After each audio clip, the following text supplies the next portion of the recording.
Welcome back to our lecture series on my upcoming book called The New World Disorder. Today we'll be dealing with Chapter 8, and Chapter 8 is in the third part of the book, which has three parts: one on competition, second on conflict, and the third one on cooperation. This one is going to be about conflict, and as custom has it, I'll give you an introduction, 3 points, and a conclusion. The 3 points of today are hybrid warfare, secondly, blurred domestic and foreign policy, and thirdly, system of change. So by way of introduction, Mark Leonard has been talking in his excellent book about the age of unpeace. I would probably call it more like the age of unrest, and I'll try to explain why.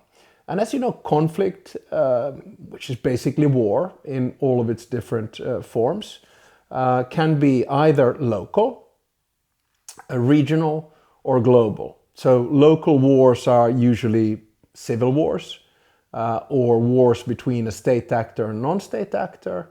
Regional wars bring it into a broader context, like for instance Russia attacking Ukraine, and of course global wars are what we saw in World War I and World War II. Now, what I'll try to understand today is why competition and cooperation has lately been replaced by conflict. Why has there been an increase of conflicts in general?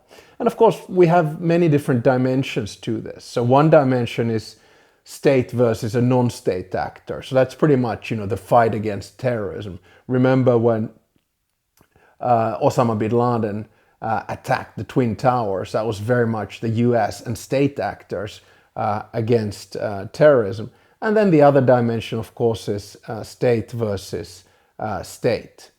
Now, I will also argue today that that conflicts always have both a domestic and international ramifications. So in the post-Cold War era, quite often we would say that, in order for, say, terrorism or conflict to be contained, we can hike up security and allow more sort of security-oriented measures. I mean, Russia, of course, used this very much after Yeltsin.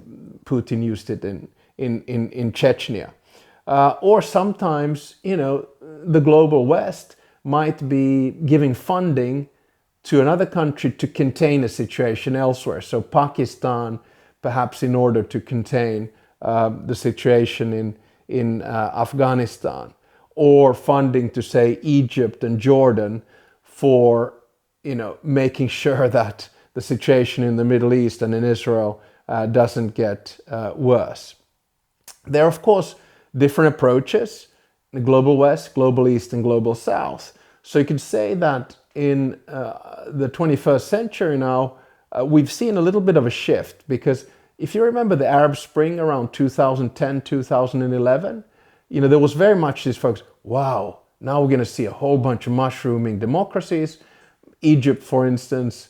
And that's when sort of leaders in Egypt realized that, okay, they're not going to focus on our security, they're going to allow democracy to blossom. So that also, changed the nature of the conflict. Now, conflicts quite often have been defined as civil wars in past decades, which I think is quite interesting. So if you look at UN Security Council resolutions, they quite often defined and framed in the language of a civil war or a local context or a domestic affair. That was the case with Syria, that was the case with Yemen, and that was the case with Libya. And there's an interesting similar pattern also in Europe with this, because I at least found it quite paradoxical that the Minsk agreement, where it's about the Crimean Peninsula, Russia annexing it. Russia was at the same time an actor and a guarantor of peace, which, it makes it, I think, quite complex. Of course, Russia always says that we're not a party to the conflict. They even tried to say that in the war in Georgia, where I was involved. So this is the sort of complexity of proxy wars and proxy conflicts that we're having. So that was by way of introduction. My first point today is on hybrid warfare. And here, let me just begin by the little quote that all of us will remember when Russia attacked Ukraine. Do you remember President Zelensky coming out on a video saying, "I don't need ammunition. I need ammunition. I don't need a ride." And so it's a personal communication in hybrid warfare, if you will.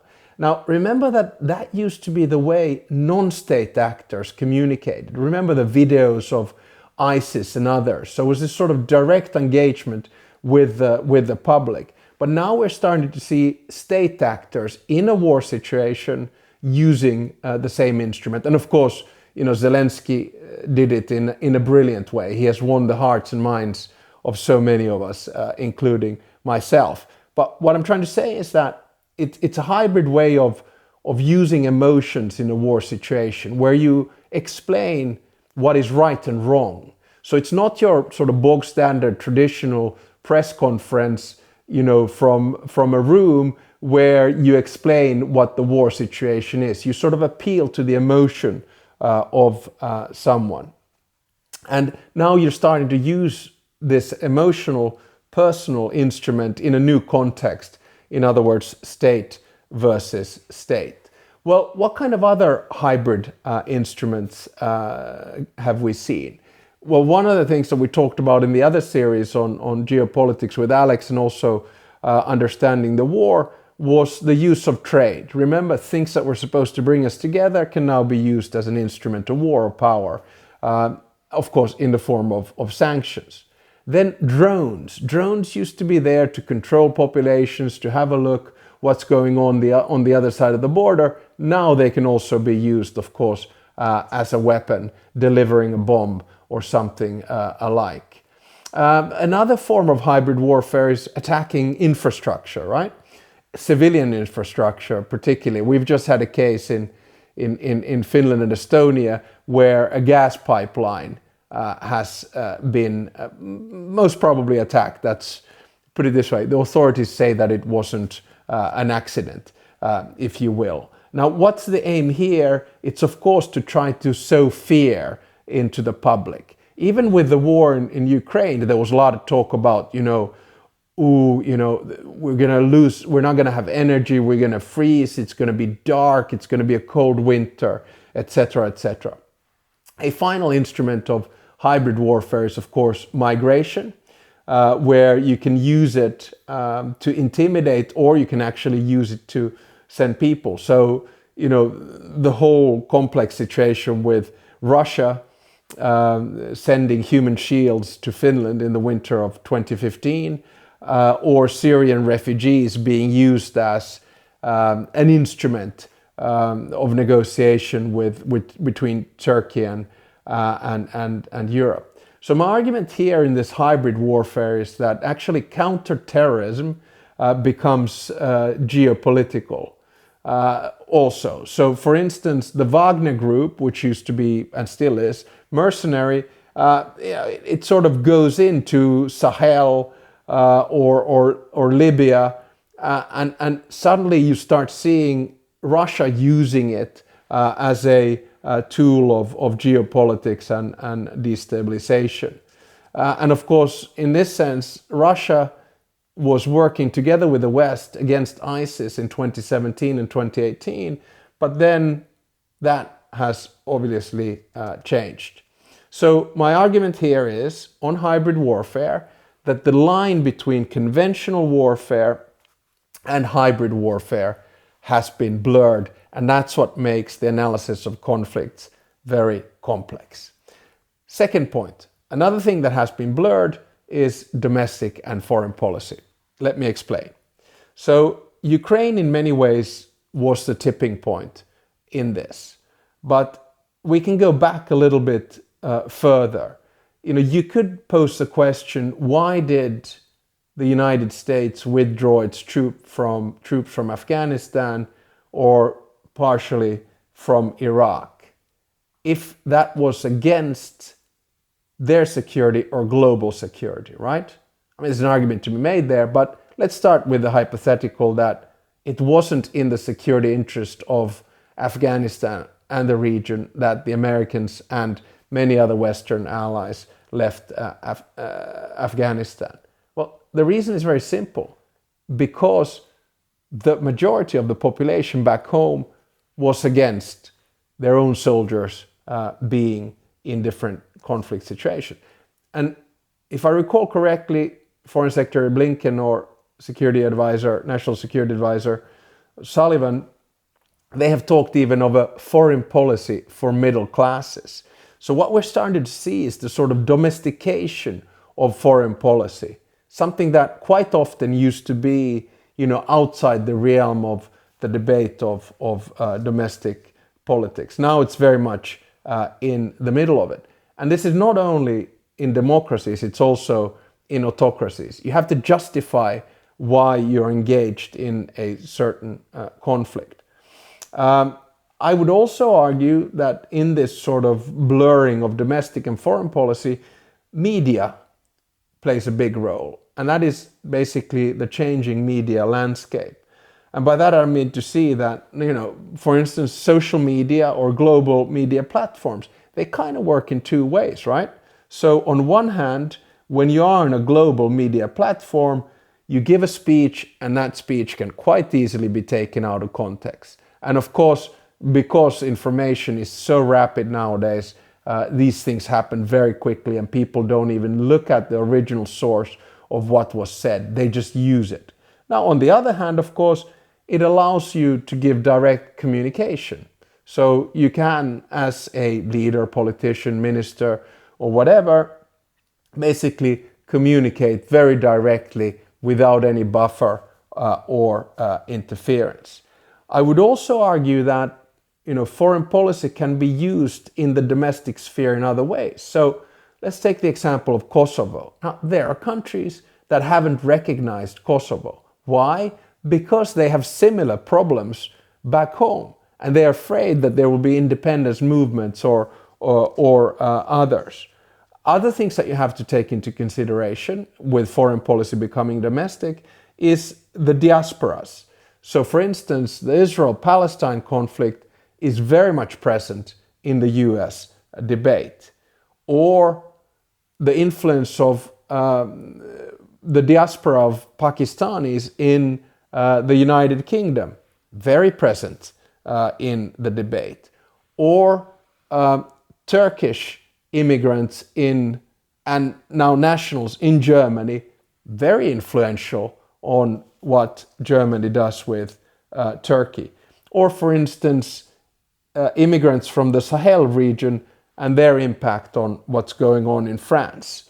So it's not only the media, it's not only the regional issues like Kosovo, but it's also the diaspora. And I think what we need to understand when we look at different types of conflicts and the way in which we react to them is that this is the complexity that we live with. My third and final point today is about the systemic change or system change. And really, it's about the order and how we look at conflict. So I think, and I keep on making this argument in the book, because I can only give advice to the global West, is that many of us in the global West sort of were living in a world of denial after the Cold War. Sort of the argument that we don't need any change in the international multilateral system. That the rules-based order works fine in and of itself, but that the institutions that uphold that rules-based world, the UN, the IMF, the World Bank, the WTO, that they would not need change. I think we now understand that they do need change. And this is the whole debate that we've had about, the order of power, part one, the balance of power, part two, and now part three on the dynamics of power. So power is changing. Now, on one hand, there is this element of regionalization, and I've talked about not deglobalization, but the regionalization of power, which actually plays into the hands of the likes of the European Union or the African Union.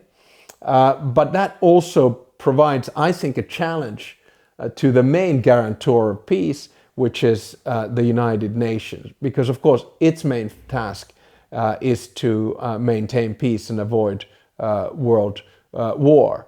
So the UN special envoys, they're of course very regional, they work in different areas, but we're starting to see more of these so-called minilateral agreements. So for instance, the Astana talks in Syria, where Russia and Turkey were in the driver's seat. So my argument is that the whole international multilateral system right now is in systemic change, and it's very messy.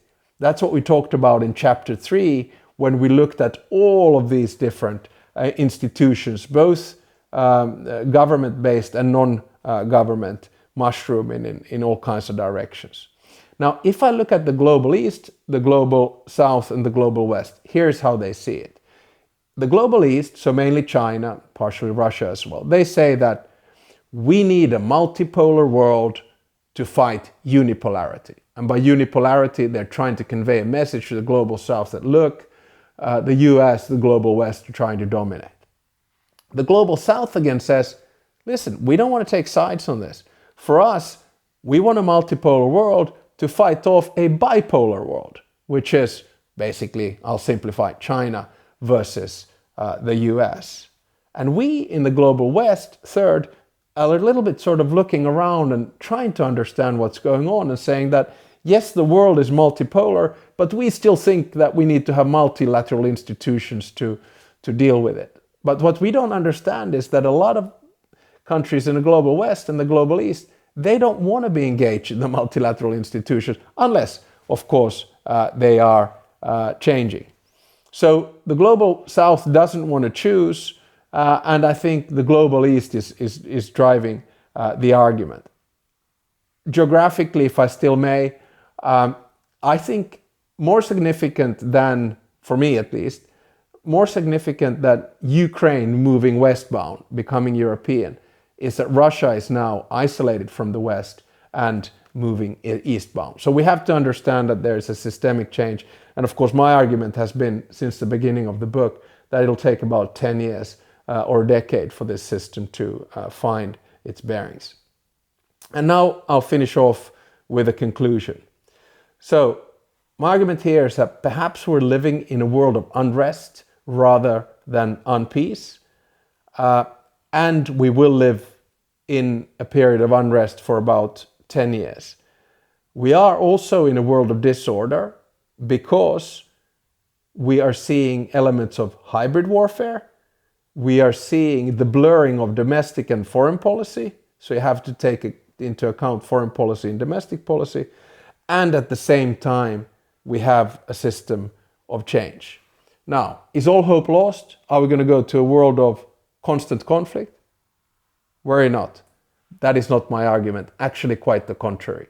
In the next chapter, I will tell you why competition, if managed by cooperation, will prevent conflict. This was chapter 8 about conflict today in 3 parts. The first part being hybrid warfare, the second part being the blurring of domestic and foreign policy, and the third part being the nature of systemic change. Hope you'll tune in for our 9th and final chapter before the conclusions.